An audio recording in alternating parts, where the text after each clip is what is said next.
Now what do we do? What is a leader? Please look at my hand. Do you see that the hand is 5 different fingers? 5 different fingers. And we need the 5 different fingers in order to get a hand. Because every finger does something different than another finger. If you had 5 fingers, like the pointing finger, would you have a good hand? This is the best finger there is. No, you will not have a good hand. Because you will need things that this finger can do that this finger cannot do. Now in another segment I also told you that in the Middle East, when the 5 fingers are together, that's called a khamsa, that's a blessing. When the 5 fingers are separate, that's a curse. So if you put it in front of somebody's face, 5 fingers like this, you're actually cursing them. What is the difference between a blessing and a curse? Probably 2 inches. Are we different and together? That's a blessing. Or are we different and separate? That's a curse. So what is the role of leadership then? Look at my hand. Which finger is the most important one? This one. You know why? Because the thumb is what is the only finger that works with every other finger. If you don't have a thumb, you don't have a hand. As a matter of fact, if you lost your thumb by some accident, a surgeon will have to break your healthy finger to make it perform like a thumb so that you can have a hand. You know what the leadership is? Here is the title of my future book, or a chapter in my present book. Being a leader is being a thumb. Make us work together. Make our differences work as a hand. Please, many people think that leadership is this finger. Do this, pointing, telling people what to do. That's also leadership, no question about it. But it's only appropriate for a startup, by the way, or under tremendous time pressure or very risky situations. Somebody has to say, stop talking, time is too expensive, the cost of time is higher than the value of what we are getting out of it. Do something. Let's be approximately right rather than precisely wrong. That's okay, that's a leadership.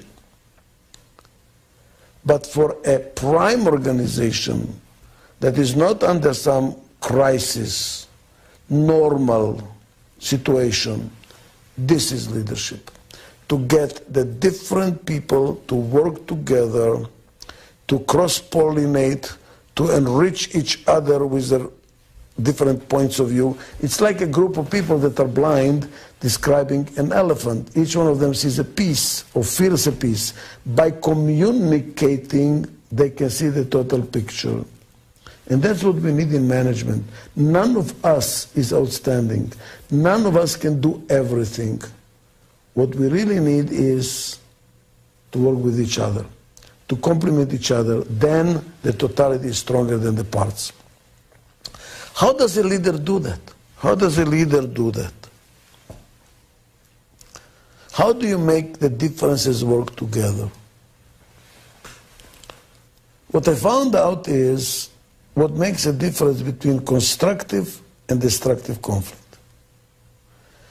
Why some conflicts end up in a I can't stand you anymore syndrome. I can't work with you. It's very destructive. It robs us of energy. We cannot handle it anymore. And why, in another situation, a conflict is really growthful. You feel invigorated, energized. You learn something. You're appreciative of the difference. You appreciate what you learn. There is even a Zen expression that says, if all people think alike, none of them is thinking too hard. When you walk into a meeting and everybody says, I agree, I agree, I agree. Nobody's thinking too hard. When do you start thinking? When people disagree with you. You know, some ethnic groups are extremely smart, but pay attention to what's happening in the ethnic groups. They constantly challenge each other. They constantly disagree with each other. Jewish people is one of them. They never agree on anything. They will always try to find out a hole in your argument to disagree with you. That makes you think, That makes you constantly think. It's not a very easy way to live, but you constantly think. You constantly move your wheels. When people disagree, they think harder.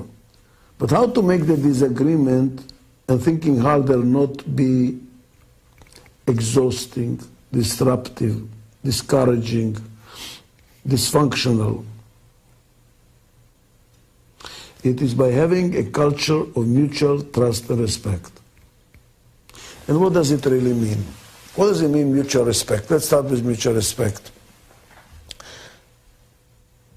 It is not how nicely you speak and how you smile and listen and look the person in the eye. I mean, some people, you just want to kill them. They speak very nicely, but you see the big teeth behind it. I mean, I've seen this in the faculty meetings when I was a professor. When a professor was starting a meeting and saying, may I disagree with my learned colleague? Wow, you know that the guy is pulling a knife to stab you with. So it's not the tone of voice. It helps, but it's not it. That's not the essence. And I was looking for many years, what is essence? What does really respect mean? And I found it with a philosopher, Immanuel Kant, who says, respect means to recognize the sovereignty of the other person to be different. Let's go over that slowly. To recognize the sovereignty, what does it mean? Undeniable right of the other person to think differently. When do we show disrespect to somebody? When we say, how can you think like that? How can you say that? It's unbelievable. This is idiotic. It's totally inappropriate. What are you really saying to the other person? Don't you dare to think differently. You must think like me. That's showing disrespect. Respect means to accept the other person as a right to think differently.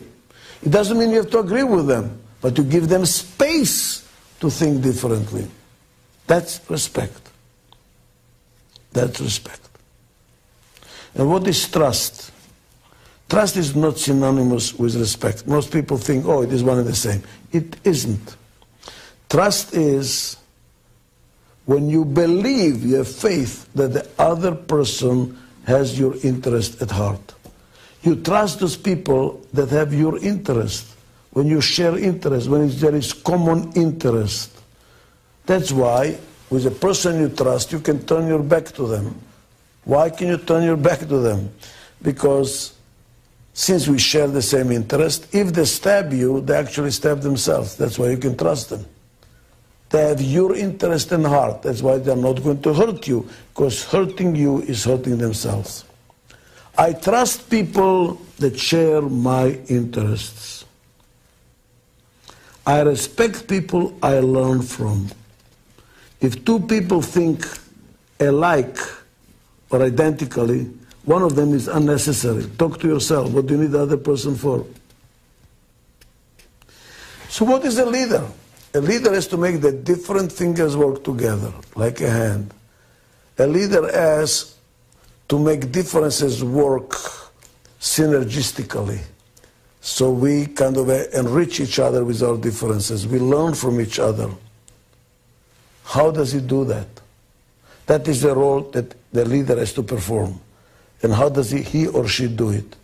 By creating and nurturing a culture of mutual trust and respect. That's how you raise your children too. The children are different. How do you make a family out of different styles? You and your spouse are different. The children are different. This can be a mess, can it not be? How do you make a family out of it? There must be mutual trust and respect. We must respect our differences, and we must share the common interest as a family. And the same thing is true for a company. And may I suggest to you the same thing is true for a country. If you are a prime minister, that's the most important thing you have to work on. How to create a culture in your country where mutual trust and respect dominates. Because when the trust and respect is gone, that's when the dysfunctionality, the conflicts are enormous, and the country gets stymied or even disappears as a country. Thank you very much.